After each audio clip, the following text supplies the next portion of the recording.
બરાબર. તેમ છતાંય તમારે પ્રેફરન્સ મેળવ્યું સર મારા કોઈ પ્રેફરન્સ નહીં. 2-3 વાર મને પ્રૂવ કરવાનું બીજું સર મારા કોઈ પ્રેફરન્સ નહીં, હું તો સૌ કરું જે ડિપાર્ટમેન્ટ જે સેક્શન જે જગ્યાએ જ્યાં. તો હવે મને કીધું કે ધારો કે તમે કોઈ ટ્રાઇબલ જગ્યાએ તમને પોસ્ટિંગ આપે છે ટ્રાઇબલ ડિસ્ટ્રિક્ટમાં, તમારી પાસે એ ડેવલપમેન્ટનું એક્સ ફંડ છે તો તમે શું કરો?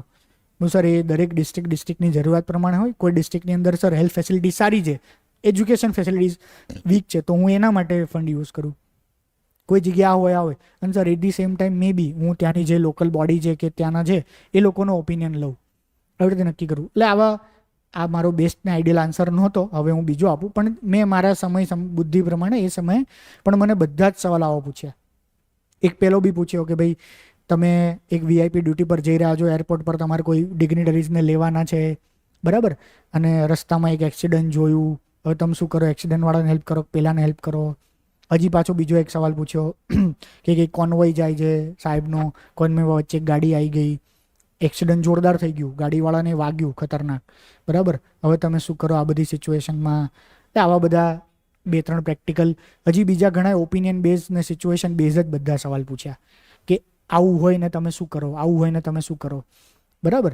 આ બધાને સિચ્યુએશન બેઝ સવાલ કહેવાય. ઓપિનિયન બેઝ સવાલ એટલે તમારો ઓપિનિયન પૂછે કે ભાઈ અત્યારે જે સુપ્રીમ કોર્ટે એક્સ જજમેન્ટ આપ્યું તમારા વિશે એનું શું માનવું છે, બરાબર.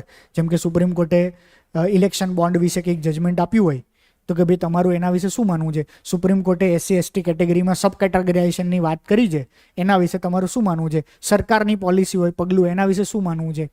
સોશિયલ ઇસ્યુ, સોશિયલ પ્રોબ્લેમ હોય એના વિશે તમારું શું માનવું છે, બરાબર. ભારતમાં મહિલા વિરુદ્ધ ક્રાઇમ વધી ગયા, તમારા શું કારણ, તમને શું લાગે શું કારણો છે, બરાબર. શું રિઝર્વેશન રાખવું જોઈએ, નીકાળવું જોઈએ. લોકો એવું કહે છે કે ભાઈ ગુજરાતની અંદર તો ડેવલપમેન્ટ છે પણ સોશિયલ ઇન્ડિકેટર વીક છે, તમારું એના વિશે શું માનવું છે. વાઇબ્રન્ટ સમિટની અંદર કે મોટા ખાલી આંકડા જોઈએ છે, એકચ્યુઅલ તો ઇન્વેસ્ટમેન્ટ આવતું જ નથી, એના વિશે તમારું શું માનવું છે. સરકારે સ્ટેચ્યુ ઓફ યુનિટી બનાવીને પૈસા જ બગાડ્યા છે, એટલે આટલા કરોડો રૂપિયાનું હોસ્પિટલ આટલી બને, આટલી કોલેજો બને, આટલું આ બને, આટલા ગરીબો દૂર થાય, એના વિશે તમારું શું, જે બી કંઈ. આ બધા બહુ બધા કોન્ટ્રોવર્શિયલ ટોપિક, ઇશ્યુઝ, એના પ્રશ્નો પૂછે, એને ઓપિનિયન બેઝ સવાલ કહેવાય.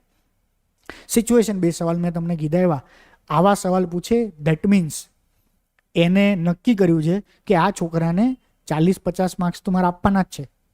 શું એને 60 આપું, 65 આપું, 70 આપું કે ના આપું,